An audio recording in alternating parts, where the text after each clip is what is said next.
Hi friends, அனைவருக்கும் வணக்கம். நீங்கள் யூபிஐ மூலம், அதாவது கூகுள் பே, ஃபோன்பே, பேடிஎம் மூலம் பணம் செலுத்துகிறீர்களா? அதனால் பிப்ரவரி 1 முதல் உங்கள் பேமெண்ட் ஐடியில் இவை இருந்தால் பணம் செலுத்த முடியாது. ரிசர்வ் வங்கி பார்த்தீங்கன்னாக்கா, ஆர்பிஐ பார்த்தீங்கன்னாக்கா ஒரு முக்கிய முடிவு இப்போ கொடுத்துருக்காங்க. அது என்னன்றதை இந்த வீடியோவில் பார்க்க போகிறீங்க. இந்த வீடியோ ஸ்கிப் பண்ணாமல் பாருங்கள். வீடியோ பிடிச்சிருந்தால் லைக் பண்ணுங்கள், கூடிய சப்ஸ்கிரைப் பண்ணுங்கள். வாங்க வீடியோக்குள்ளே போகலாம். யூபிஐ என்பது டிஜிட்டல் கட்டண முறை ஆகும். ஒரு பயனாளரிடமிருந்து மற்றொரு பயனாளருக்கு பணம் அனுப்புவதற்கு வேகமாகவும் எளிதாகவும் மற்றும் பாதுகாப்பான வழியில் இது பார்க்கிறது. இதில் தனிப்பட்ட வங்கி பரிவர்த்தனைகள், பில் கட்டணம் செலுத்துதல் மற்றும் காமர்ஸ் பரிவர்த்தனைகள் யூபிஐ மூலம் எளிதாக செய்ய முடிகிறது. அதாவது உங்களுக்கு மொபைல் ரீசார்ஜ், இபி பில்லு கட்டுறதாகட்டும், பணம் செலுத்துதலாகட்டும், எல்லாமே உங்களுக்கு யூபிஐ ஐடி மூலம் தான் பண்ண போகிறாங்க. இந்த சிம்மில் இருந்தால் பண்ண முடியாது சொல்லியிருக்காங்க. அது என்ன சிம்முன்றதை பார்க்க போகிறீங்க. யூபிஐயின் முக்கியமான அம்சம் என்னவென்றால், அதில் மிக விரைவான பரிவர்த்தனை செய்ய முடியும். இதில் டிஜிட்டல் அல்லது மொபைல் ஃபோன் மூலம் பரிவர்த்தனைகள் செய்யப்படுகின்றன. இது நேரத்தை மிச்சப்படுத்துகிறது. பல வங்கிகள் அனைவரும் அணுகக்கூடிய யூபிஐ வழங்குகின்றன. ஒவ்வொரு பரிவர்த்தனைக்கும் ஒரு தனிப்பட்ட யூபிஐ ஐடி உள்ளது. மேலும் இது காசோலை தேவையை நீக்குகிறது சொல்லியிருக்காங்க. அதாவது செக் புக்குக்கு இதெல்லாம் அவசியமே இல்லை, இந்த யூபிஐ ஐடி இருந்தால் போதுன்றாங்க.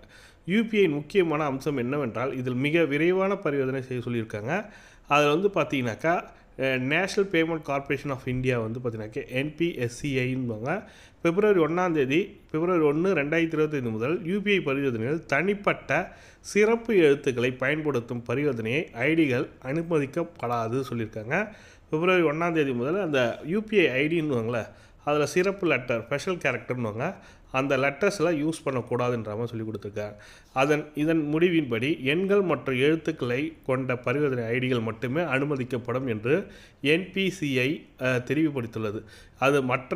இந்த மாற்றங்கள் காரணமாக யூபிஐ அமைப்பில் உள்ள அனைத்து பயனாளர்களும் தங்கள் அமைப்புகளில் பொருத்தமான மாற்றங்களை செய்யுமாறு என்பிசிஐ அறிவுறுத்தப்பட்டுள்ளது.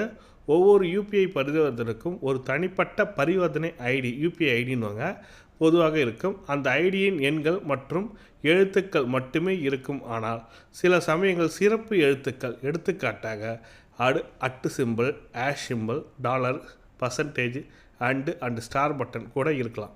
இந்த சிறப்பு எழுத்துக்கள் கொண்ட ஐடிகள் பிப்ரவரி 1 முதல் யூபிஐ அமைப்பால் ஏற்றுக்கொள்ளப்படாது என்று தெரிவிக்கப்பட்டுள்ளது.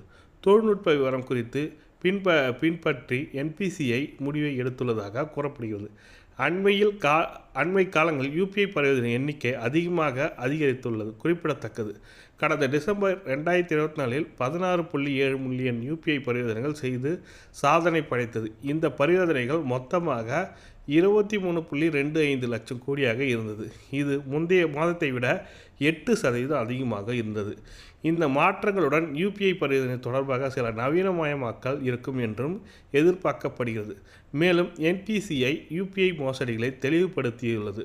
டெபாசிட் மோசடிகளும் அதிகரித்ததை அடுத்து பயனர்கள் இப்போது யூபிஐ பின்னை உள்ளிடுவதன் மூலம் பரிவர்த்தனை முடிக்க முடியும் என்றும் என்பிசிஐ வெளியிட்டுள்ளது. யூபிஐ ஐடி இருந்தால் போதும், நீங்கள் பணம் மூலம் செலுத்திக் கொள்ளலாம் சொல்லியிருக்காங்க. இந்த மாற்றங்களை தொடர்ந்து பயனாளர்கள் தங்கள் பரிவர்த்தனை மிகவும் பாதுகாப்பாகவும் செய்ய முடியும் சொல்லி கொடுத்துருக்காங்க ரிசர்வ் பேங்க்கு. நீங்கள் ஸ்பெஷல் கேரக்டர் இருந்ததுனாங்க உங்கள் யூபிஐ ஐடியில், அந்த யூபிஐ ஐடியில் இருக்கிற ஸ்பெஷல் கேரக்டர் ரிமூவ் பண்ணிவிடுங்க. நம்பர்ஸ் அண்டு லெட்டர்ஸ் மட்டும் தான் யூஸ் பண்ண முடியும். அதாவது இங்கிலீஷ்